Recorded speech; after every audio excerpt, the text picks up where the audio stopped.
Hello, Aubrey. Good to see you. I'm so happy to be talking with you again. I'm sorry I've been a little slow this week. I'm running a little bit behind schedule, but just been super busy with grading and finishing up things. So you had your intense period leading up to tax day, and then I had my intense period just getting my grades turned in. And so, uh, Yeah, totally.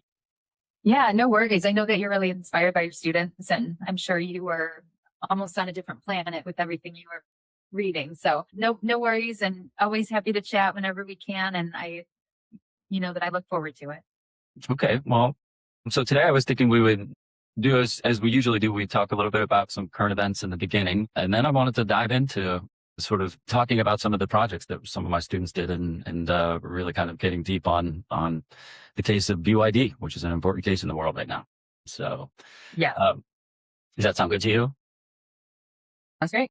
Okay. A couple of things, if you just, Google China in the news and sort of read some of the things that are going on. There's been interesting notes this week on the Besant is urging China to help open the Strait of Hormuz. And, it's an interesting case because, China plays an important role in this circumstance that is going on in the Middle East. And China gets a lot of its oil from Iran and from the Middle East, and the Strait of Hormuz is an important plays an important role in the transfer of those goods across the world.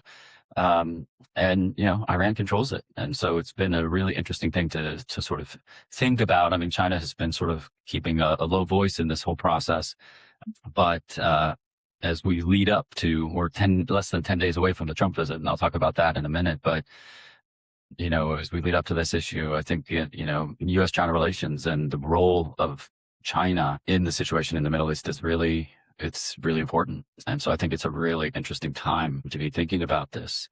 I know we talked about a little bit about it last time, that China's kind of maybe watching from a distance, but their economy is very much impacted by the strait being closed. Yeah. The oil is not flowing. It's causing economic hardship for the, Chinese citizens. And so, it seems like they can't help but get involved. Right. And so, so now we're seeing that involvement as the pain that China was feeling by the U.S. caused war in Iran is very, very real. And so, I would understand that they would need to step in and do something about this. So, I saw that yesterday, I think it was, the U.S. was leading ships through the strait, and then today they're not. Yeah. So it's like things are changing so rapidly. And I think, it makes sense that China would get involved now and to get some consistency. And here again, leading up to this Trump visit and sort of we've discussed some of these issues before, but I'll bring them up again right now.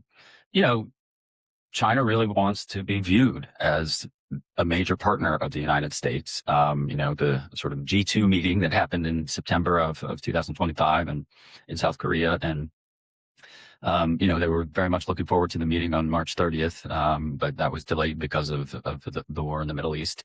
But Trump will be going in less than 10 days. I think he's going May 14th and 15th, and he's going to be in Beijing for 2 days. And, I think that my sources in China tell me that people are just really, thinking in very hopeful ways about this trip. And so I think that the fact that Besant is sort of pressuring, from the Treasury for China to do this, I'm sure, Chinese people are hearing it and taking notice. But I think the bigger issue is that people want to see that they're going to be treated as true partners in trade and in the global economy. And I think, this war in the Middle East was a surprise to everybody. And so I think, I know that some of my sources in China really felt like, they wished that the United States would have let them know what was going to happen and what was happening. And so now I think that there is real pressure because, to your point, and we discussed this last week, this is hurting the Chinese economy and it's hurting the U.S. economy. I recently, I'm in Ann Arbor this week, and I filled up my car with gas, and I was like, wow, that's an expensive, that is an expensive tank of gas. So, I think that, when I, over the weekend, I was doing a little driving, and it was $4.99, which is a very painful price tag for gas per gallon. If you've got a significant commute, which I do at times. And it's gone down a little bit, but it's really expensive. The impact is felt throughout the world. Yeah. Yeah. So I mean, it's going to be very interesting to, to see how this unfolds and what the United States is going to do in this process and what Iran is going to do.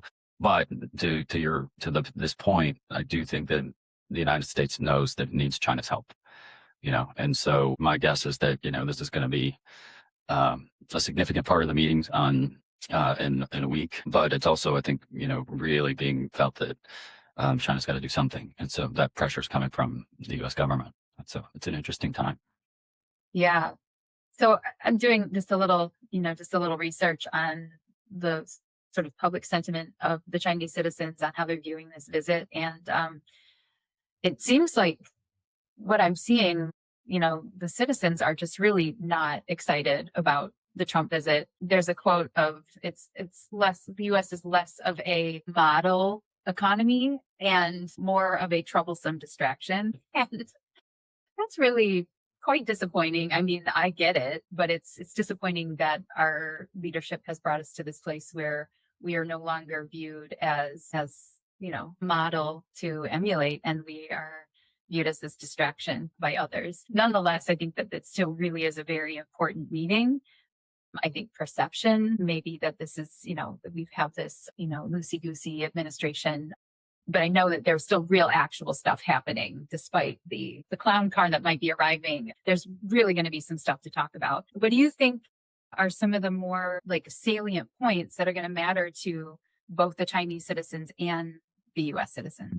Well, I mean, I love the point that you're raising because, yeah, I mean, for the last 15 months, it's, we started with the tariff war in January of 2025, and when Trump took office, and it was almost immediate. And it's been a very aggressive battle. I mean, it's been a very, very aggressive stance that the United States has taken, and President Trump flexing his muscles and thinking that he can, we're a large consumer market that a lot of products are shipped to. And so, we can basically control the flow of those products and raise prices at the border and then rebuild our manufacturing supply chain in America. But as you and I have discussed, it's the dumbest idea in the world because it takes decades to build manufacturing supply chains that have all been outsourced to China and a few other places like India, but mostly to China over the last 45 years. And so, it's really kind of a silly thing. And I think, I love that you're seeing this, in the sentiment of the Chinese people, because Chinese people, they have their own press and they read and they're not dumb and they know that this is important and it's happening, and it's craziness from the Trump administration rather than sort of strong sort of negotiations of how do we, the two largest economies in the world, work together. Now, one of the things that I think is really important, and it's an important distinction that you and I have discussed before, is yes, they can think President Trump is a clown and this is an idiotic process that he's going through, but there are very important parts of this partnership, which are companies like Apple and companies like Tesla and, even companies in the light industry goods like Walmart. And so a lot of money does flow into China, but it's not just the money, but it's also the know-how. I mean, we've talked about Patrick McGee's book, Apple in China, The Capture of the World's Greatest Company. And, that book, I think overstates Apple's, impact on China because it's been a partnership with Chinese cities building industrial clusters around components. But Tim Cook is a brilliant CEO and soon to be stepping down from CEO to be chairman of the board. And so that partnership has been very real in terms of building the industrial supply chains. And so is the partnership with Tesla, where Tesla's largest gigafactory in the world is in China, in Shanghai. And so you see a lot of these relationships. And so I think Chinese people are able to do this balance where they think President Trump is a clown, but it was nice that he kind of called it the G2 meeting in September of 2025. But they're skeptical. They know that they have partnerships with people like Tim Cook. I mean, you and I discussed a couple of weeks ago that as Trump was canceling his meeting, Tim Cook showed up, and it's just, I think it really gives you a sense of like where the Chinese priorities are. And they think, the US government is idiotic, but they think, yes, there are important organizations that we have partnerships with. So it's a really interesting. Yeah.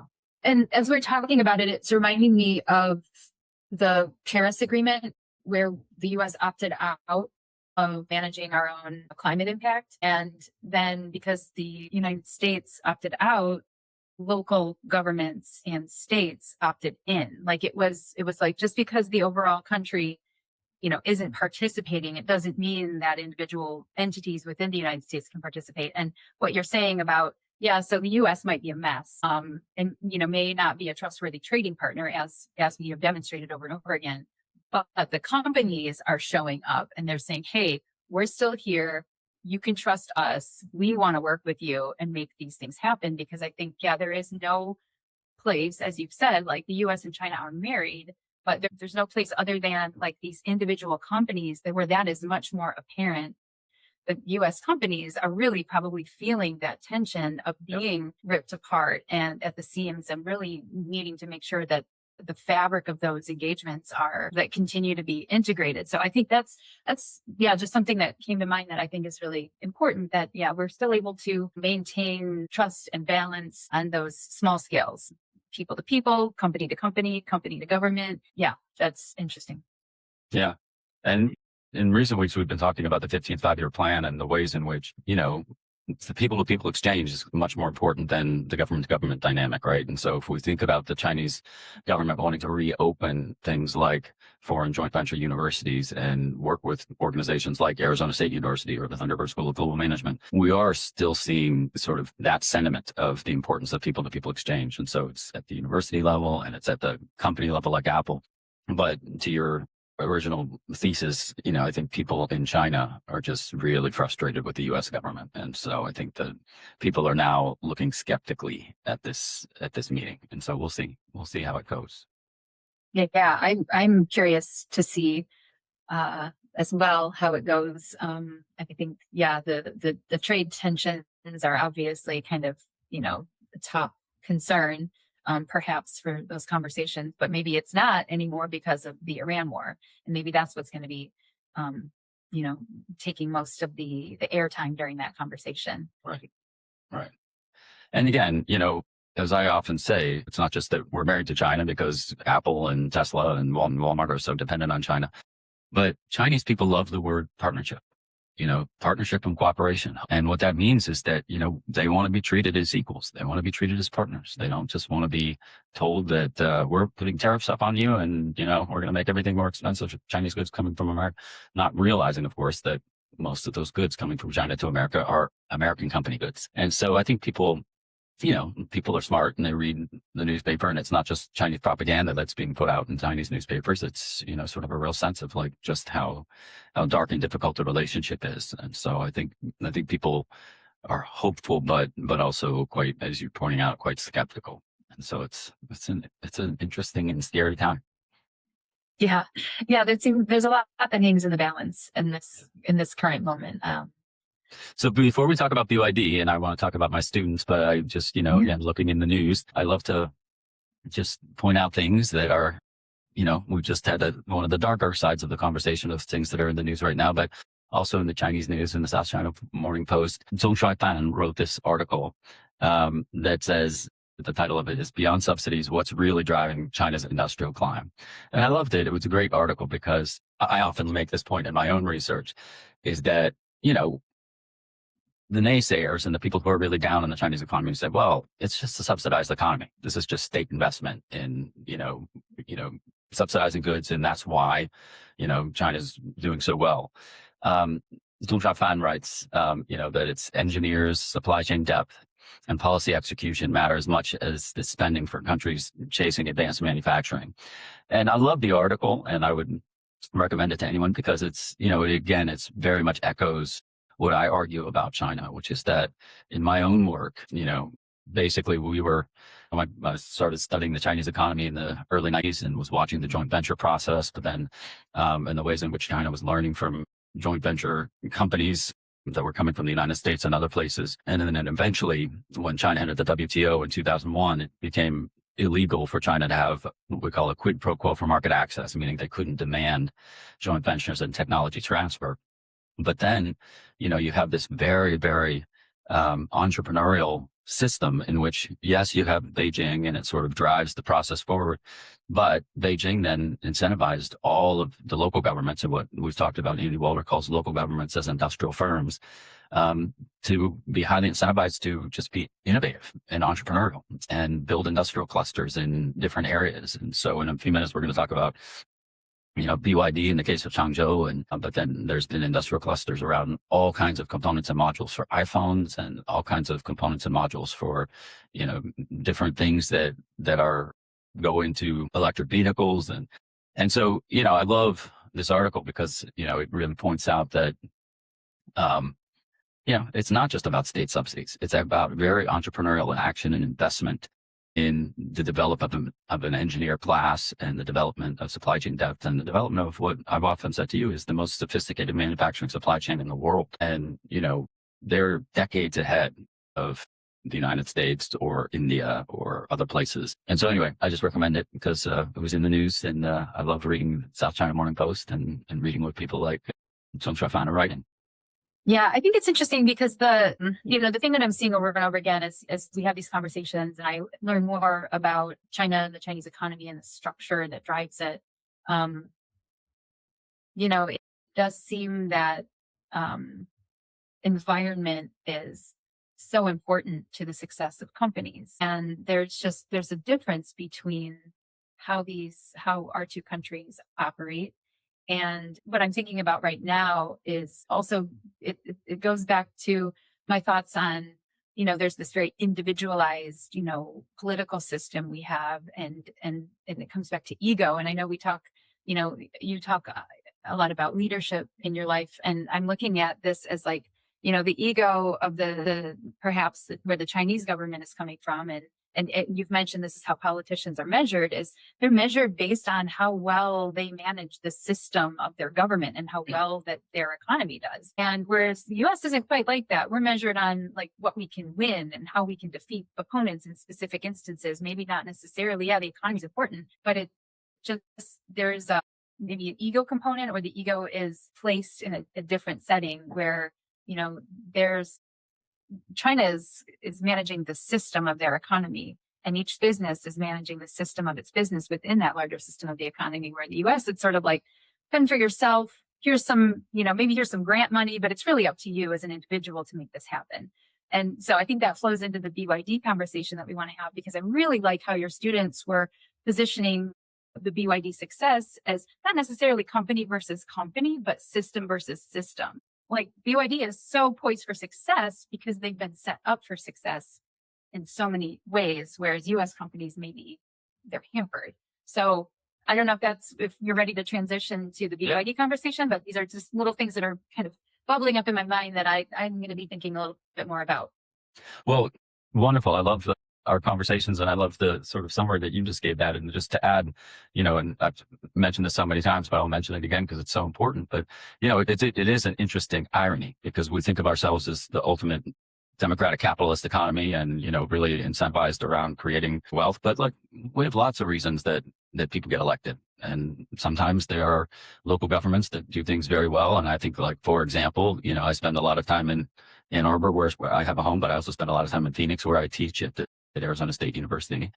Cape Gallego and the Phoenix government are really, really entrepreneurial right now. And they're doing a lot of really aggressive things that are doing things like attracting companies like TSMC to build fabrication sites in semiconductor fields. And TSMC is investing $500 billion in the economy, and it's really transforming, Arizona now is the fastest growing economy in America. And so we have that, but it's all very sort of personalized and individualistic, because people can get elected for lots of reasons. Whereas in China, the largest communist society in the world, and we typically don't think of communism as great capitalism, but in China, basically politicians' careers, whether you're a district manager or a mayor or a leader of a province, politicians' careers are almost wholly tied to how well they build their economies. I mean, and so it's like it's just an interesting phenomenon, because the entire system, now that doesn't mean everybody does what Beijing tells them, because again, they've created this very entrepreneurial system where different cities focus on different things within the economy, and, they sort of look at who's doing what and how they can complement the work of cities near them.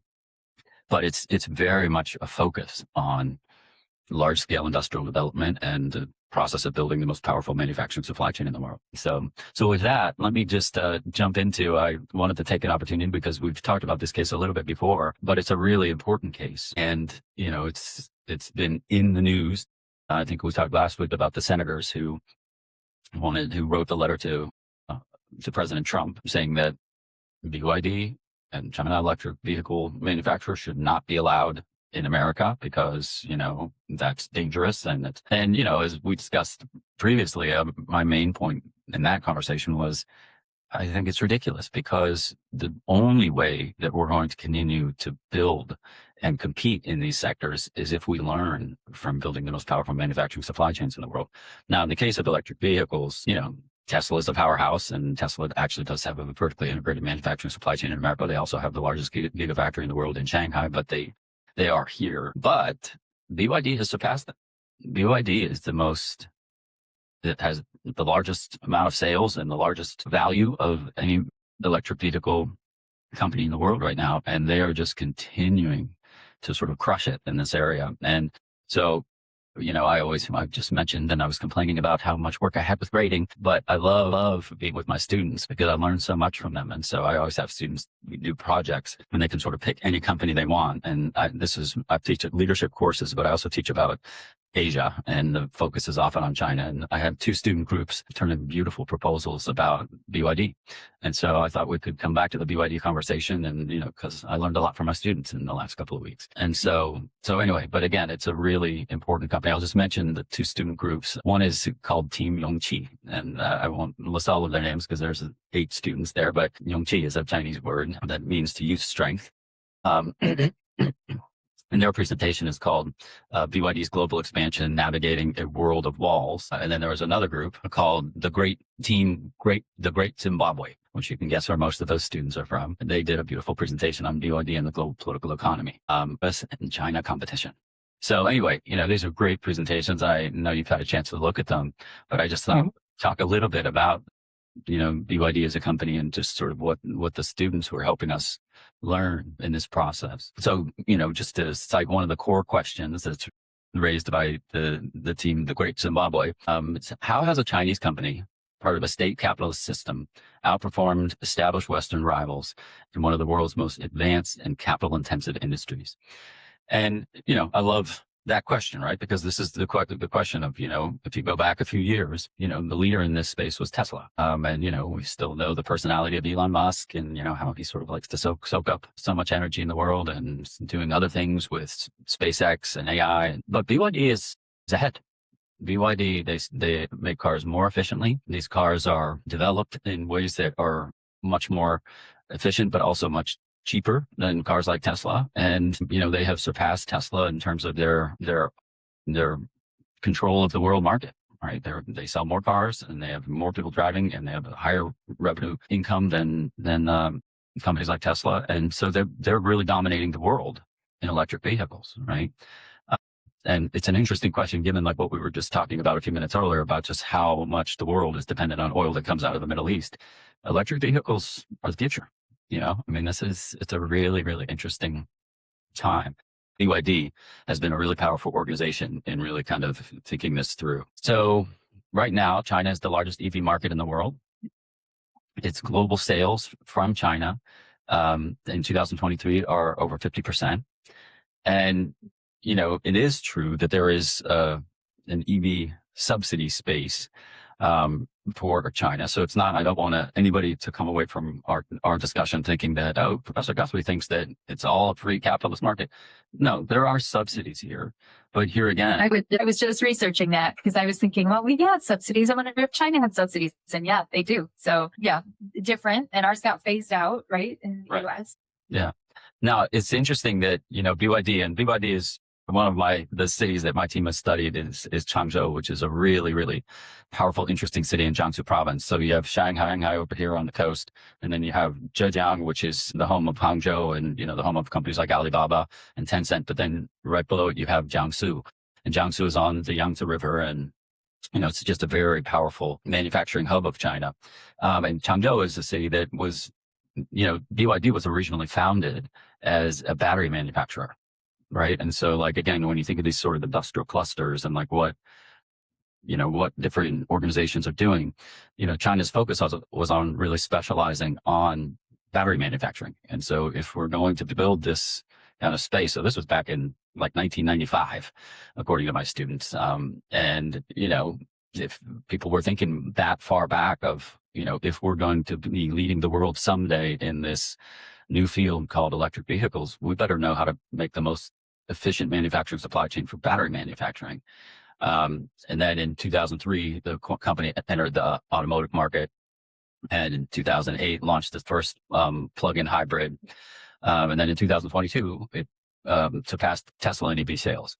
And so it's just a really interesting story. And, you know, I love the story of just how complex it's been in terms of developing it. But again, it's about sort of state direction from above, but it's not about Beijing subsidizing everything and telling everybody what to do. It's basically about local governments like the city, the province of Jiangsu, and like the city of Changzhou, that are sort of helping to build these factories because they want to create powerful local economies. And so it's a really, you know, I love the case, and I love what my students did on it because I learned a ton.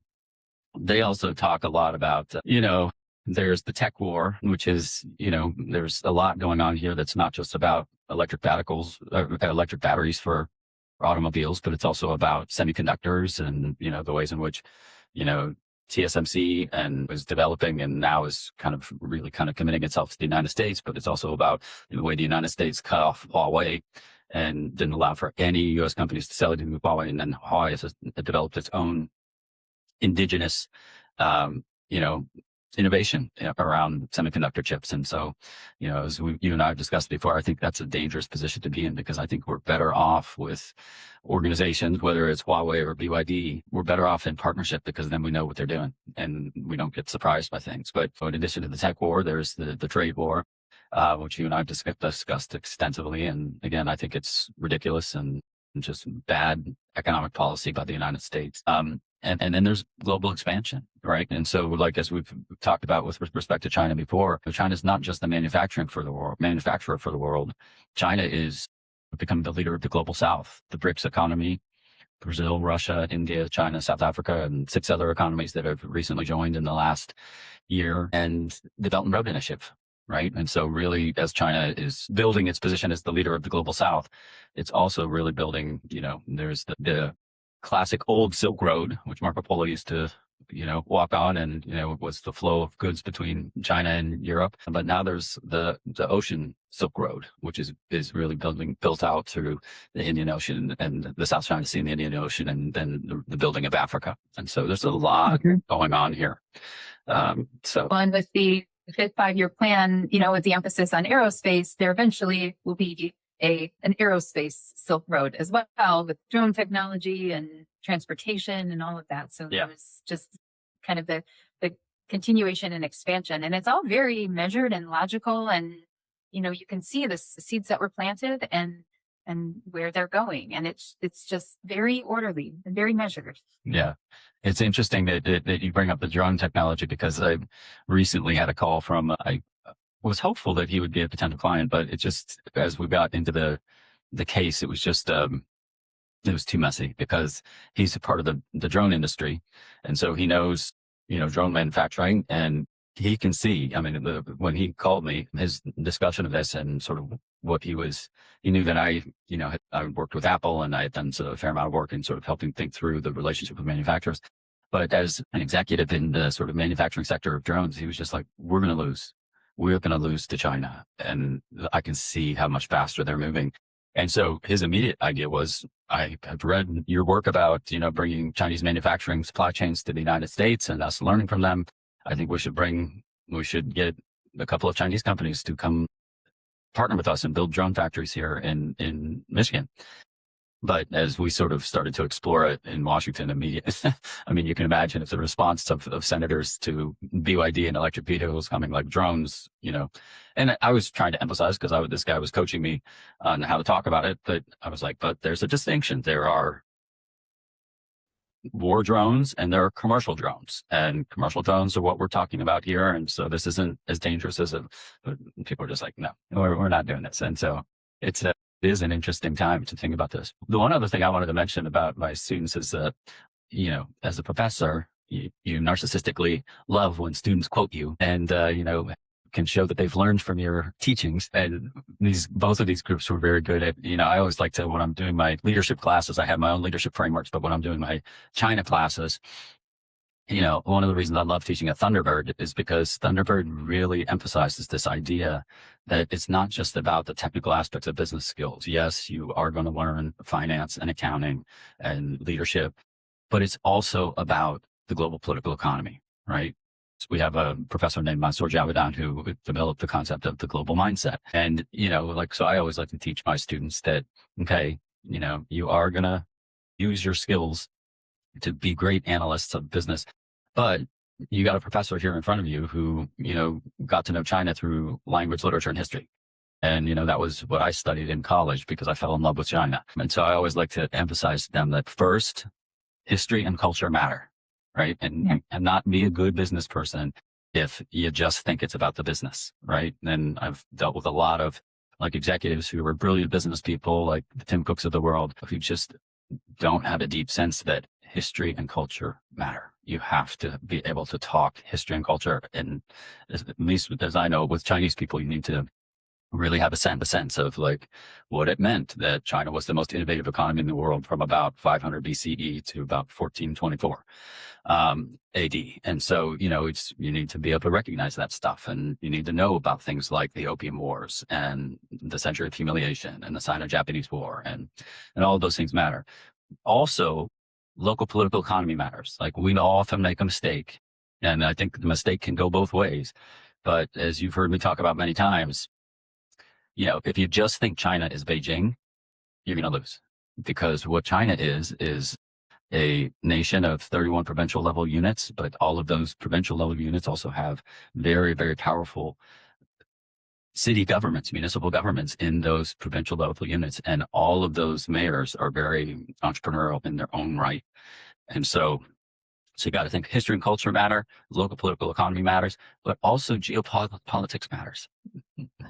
And maybe that's an obvious piece because we're, in a messy situation with the war in the Middle East, and U.S.-China relations are tense, and U.S.-China-Taiwan relations are tense, and the Canadian Prime Minister is knocking on the door of China, and so all of those things matter. But it's important to kind of weave all those together. And so I love that my students, when they were analyzing BYD, analyzed it that way.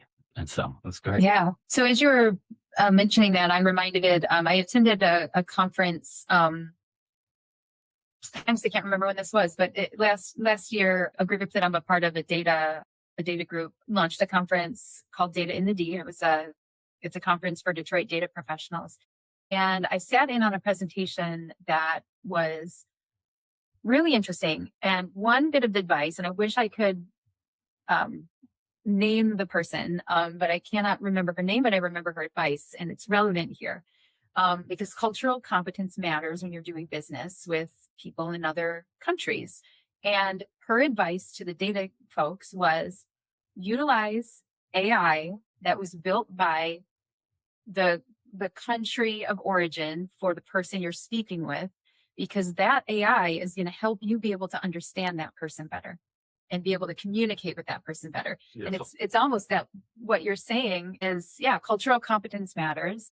And she was providing, suggesting that AI could be a tool that helps get you a little bit more culturally competent if you're using the AI tools built by the folks, the country of origin of the folks you're talking to, which I thought was fascinating because, as you know, we've talked about Chinese AI companies and how much they're better at, supply chain, because that's the focus of China is supply chain. And so it's interesting how these different AI systems are not only reflecting, the economic values of the countries where the environment is conditioned to create that, but it's also the individual or the community competence and the community goals as well. So just wanted to pass that on just in case that's useful to anybody, but I'm wondering if your students, what they would think of that.